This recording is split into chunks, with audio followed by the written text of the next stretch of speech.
good start for today. No complaints.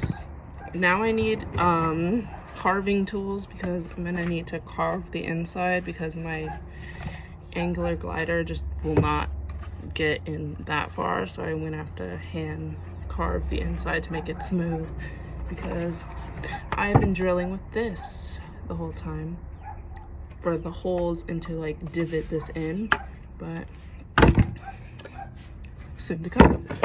Okay, well now I'm in my car about to go to like my favorite place lately, Lowe's.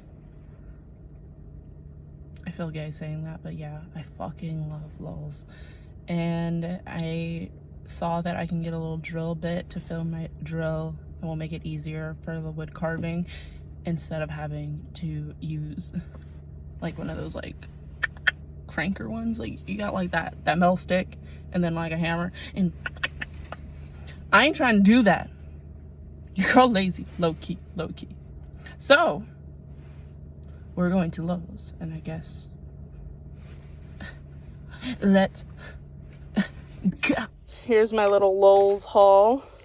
I got a little drill bit for my drill, and that is a nice little thing. So it's gonna, I guess you'll see later what I do with it. And then micro finish tool, so when I'm done, I can just sand it all in a nice little piece. Yeah. Let's see where we go, I guess. Hey, Mel.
what it's looking like after a few hours of using my new drill bit. And it's looking pretty good. I'm really getting the inside smooth, comparison to like how many like divots there were. And yeah, just going to keep on drilling. But yeah, what it's looking like.